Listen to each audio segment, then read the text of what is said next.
আসসালামু আলাইকুম, সবাই কেমন আছেন? আশা করি ভালো আছেন। আমিও ইনশাল্লাহ আল্লাহর রহমতে ভালো আছি। আজকে রান্না করে আস্তে আস্তে লেট হয়ে গেছে। রাত এখন প্রায় 10:30 মতো যাচ্ছে। সন্ধ্যার সময় আসছি, কাটতে উঠে সব কিছু রেডি করছি। আমার ভাই আসছে তো বসে চাটা খাইলাম, গল্প করলাম। এখন রান্না করতে আসছি। এখন আমি শাক ভাজি করছি আগে, আর এখন এই করলা ভাজি বসাইতেছি।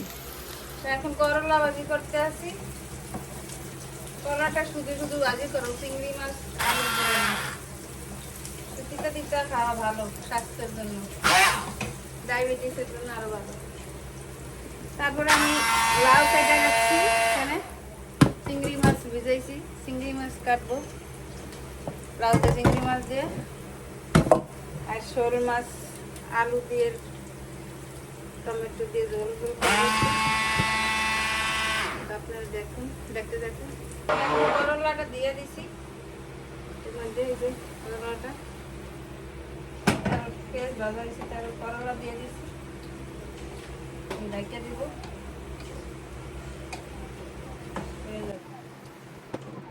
এটাতে এখন আমি লাউ বসাবো, লাউ দেখি।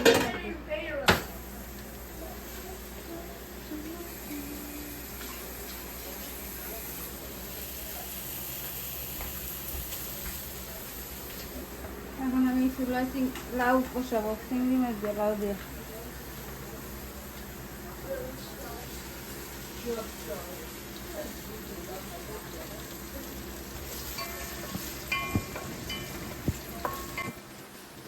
পেঁয়াজটা দিক দিয়ে ভাজা হতে থাকবে, দিক দিয়ে আমি চিংড়ি মাছটা খেতে পারবো।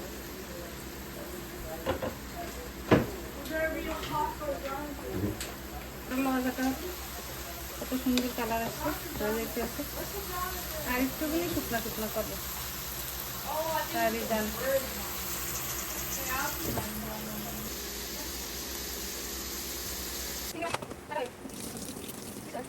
এখন আমি পেঁয়াজ ভাজার সাথে চিংড়ি মাছটা দিয়ে একটু ভাজা ভাজা করবো।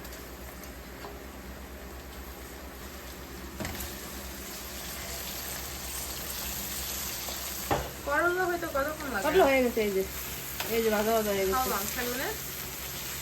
10-15 মিনিট। এই যে দেখো, দেখছো খুব সুন্দর হয়ে গেছে।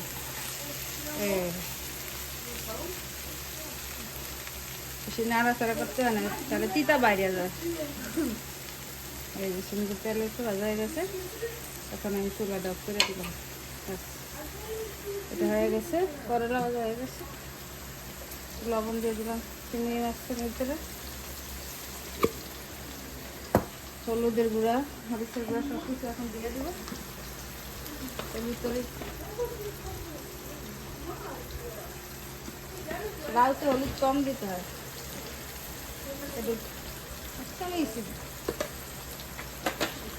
এই যে হচ্ছে করলা ভাজি, আম্মু অলরেডি এটা টেবিলে রেখে আসছে। আর আম্মু অলসো শাক বানাইছে, এটা এখানে। আর ভাত এই যে গরম, সবই রেডি আছে।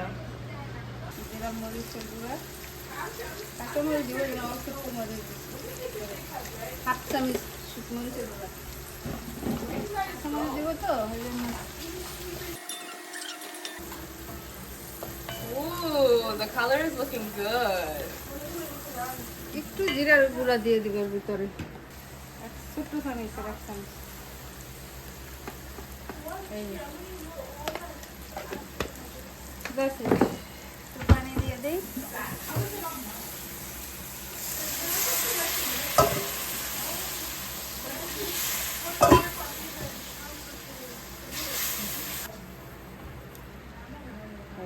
লাউ দিয়ে দিই।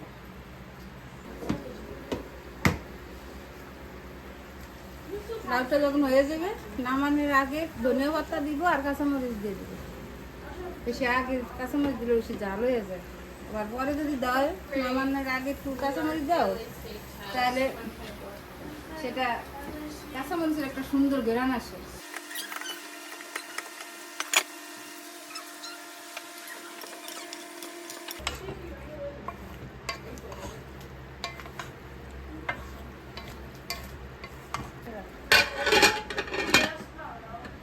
আধা ঘন্টা লাগবে।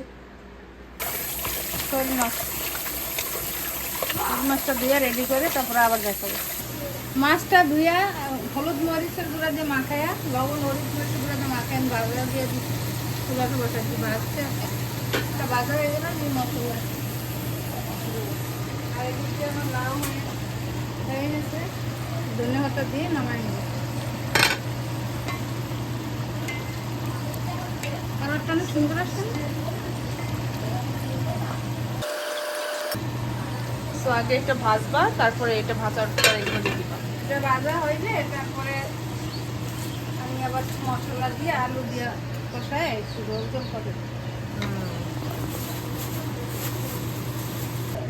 এই যে ধনিয়া,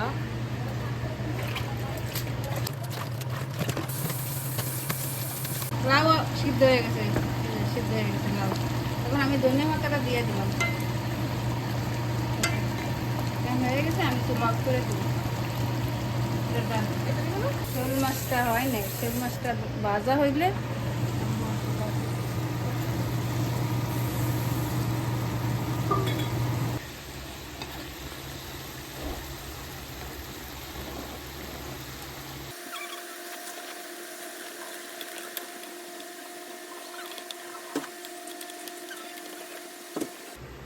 মাছ, শোল মাছ ভাজা হয়ে গেছে। এখন আমি যাতে আলু দিয়ে রান্না করি।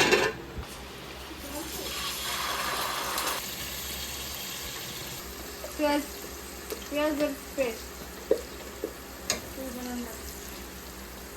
রসুন বাটা,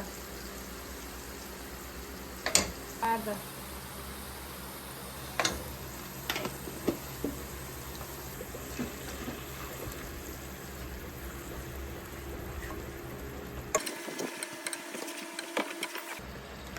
এক চামচ জিরার গুঁড়া,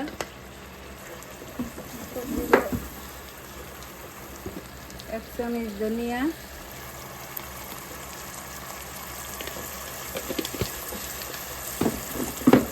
একটু কাশ্মীরি মরিচের গুঁড়া দিয়ে কালারের জন্য,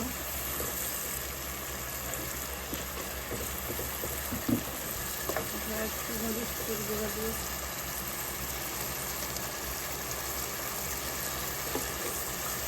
এক চামচ মরিচের গুঁড়া, চামচ হলুদের গুঁড়া,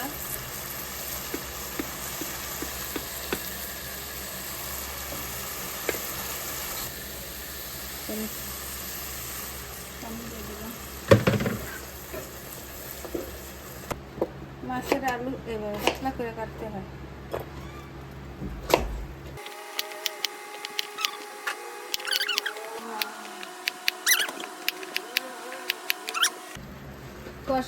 কষাবো, আলু সিদ্ধ হয়ে আসলে মাছ দিয়ে দেবো, পরে একটা টমেটো কাটতে দিয়ে দেবো। মশলাটা কষানো হয়ে গেছে, এই যে উপরে তেল উঠে আসছে।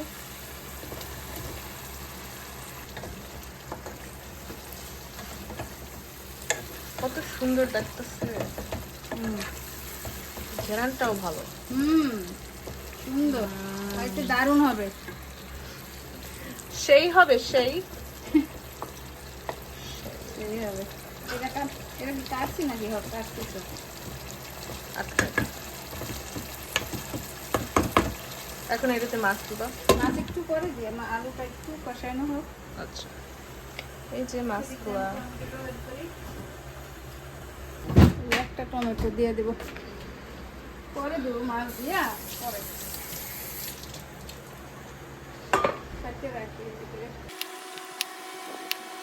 রেডি করছি, রেডি সামনে রাখি। কষানো হয়ে গেছে, আর মাছটা দিয়ে দিতেছি। এটা কি মাছের মাথা? That's such a weird looking মাছ। শোল মাছ আমি সব ফালাই দিচ্ছি, তাহলে অতটুকু রাখছি মাথার উপরের অংশটা। মাছগুলো এত পাতলা করে কাটছে, মনে হয় যেন মুড়িগন্ধ হবে মাছের, আলু মুড়িগন্ধ হবে মনে হয় এরকম। কাটা সুন্দর হয় না মাছ কাটা, এখন কেটে যেটা আমাকে কাটে একটু কষানি হোক, করে কতক্ষণে কষানো হয়ে এই যাবে? তো 5 মিনিট। Alright, 5 minutes. আমার শোল মাছ রান্না হয়ে গেছে। আমি এখন ধনিয়া পাতা দিয়ে দিছি, আলু সিদ্ধ হয়ে গেছে।